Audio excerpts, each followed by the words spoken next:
From all the diversities of life, we bring you news that are inclusive, news that makes you on the limelight to see what's happening around. Of the weekly previews. Based on the current events, what is within will never cease. In a dilapidated economy, the education sector, crowds, and what you should get to know are on the limelight. We are your news anchors, Julius Benjamin. Masawa Mola. Get more information from our subsequent bulletin. Other headlines. Professional Career Day that makes students of Masai Mara be proud. President Ruto pledges to outcast other pledges to make around of another year. We tell you more about C.B.C cannot be compared to 844. Lastly, the saddening news of Winnie Ogutu, a senior anchor at KT News, who passed on. Career Day in Masai Mara University. Careers have been a great issue of controversy.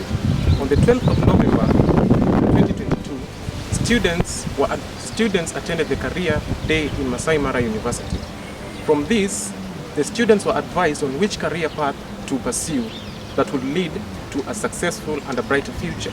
We tell you more about politics now, where the sitting president William Ruto says the government will have to postpone some projects. Will they have to take long to invest in the manifesto? It is just 100 days to the limelight, but it doesn't seem that the economy is dropping. Cost of living is still high. Gangsters still in the crime. President William Ruto says the government will have to postpone some of the projects yet to be launched and relooked at certain interventions to be the stabilizers of the economy. Ruto, who spoke on Friday when he met associations of pension trustees and administrators, noted that the country is unstable of the economic limelight. Ruto say, and he quotes, "We'll have to delay some of the projects, some of them, and relook of the some in these directions. I've seen reports that have slowed down the trips abroad and many of other things." The head of state vowed to put an end to the rising economy, but the rising economy just do not rise when there is hike in fuel prices, hike in flour prices. Still, the country must be looked at. The budget must be relooked.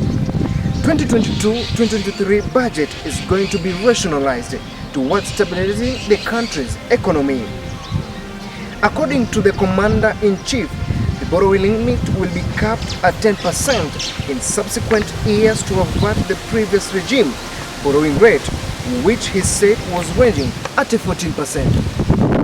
We will have to stand on the deflating economy or rising economy. Where are your motives as Kenyans to stand on the rise of yourself? We now take you back to the education sector, where we compare C.B.C and 844. That doesn't seem to be compared. Education experts have cautioned the general public against comparing the competency-based curriculum and the 844 education systems.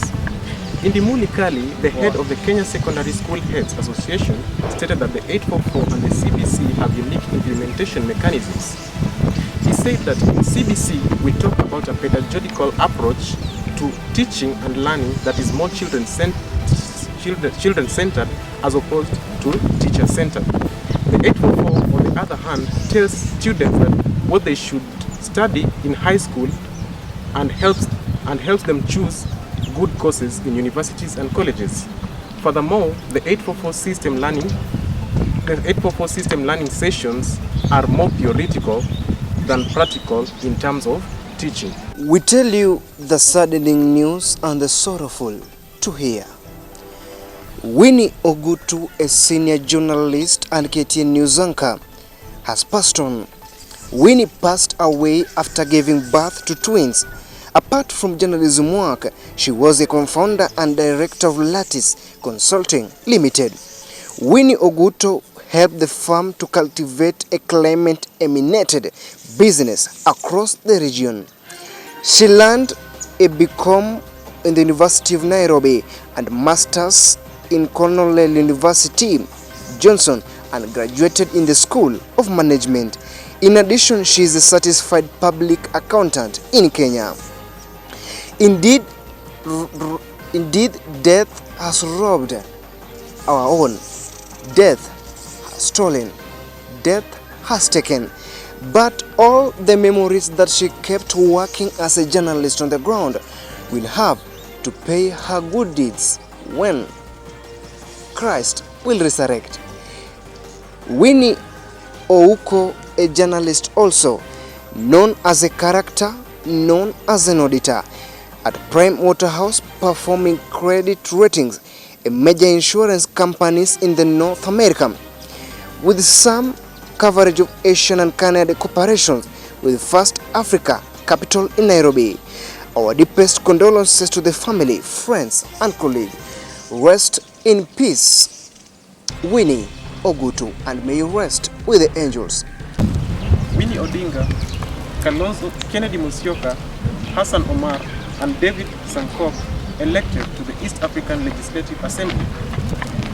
Members of the National Assembly and the Senate through a vote selected 9 representatives to the African Legislative Assembly.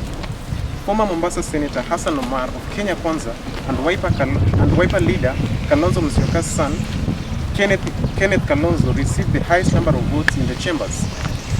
Omar led the Kenya Kwanza coalition with the highest number of votes at 253, followed by Zipporah, who garnered 223 votes. Former nominated MP David Ole Sankok also made it to the top 5 in Kenya Kwanza with 223 votes, while Godfrey Mwangi bagged 213 votes from both houses. Now come to the painful story of a woman Kenyan lady who lived as a boy for 6 years. Mary was not amused. She learned of the sexual exploitation of women on the street. It was a dive into the deep sea and then sharks. Mary would then later change her name to Jimmy. She dressed, walked and behaved like a boy for the street boys to spare her. She survived by begging and used the money she collected to buy drugs and pay for movies. Soon puberty kicked in. Mary could no longer hide her gender identity. She hit a dead end as her body rapidly changed her hand to another level. She was afraid. She decided to go back home. On arriving, no one recognized her. She had left Naivasha at a very young age. Life in Naivasha was, however, hard to promoting her to go back to Nairobi. On arriving to the street, boys were surprised to see what Jimmy had undergone. She rather explained their reasons of changing identity, but little did she know that it would mark the beginning of her woes. Mary, still a woman, but life made her as a boy. Mary visited a hospital immediately. She was put on medication. Months later, she tested negative for HIV. She went back to Naivasha, where she sells plastic and scrap metals for survival. This is a brief history of a Kenyan lady living as a boy in the streets of Nairobi. Life may put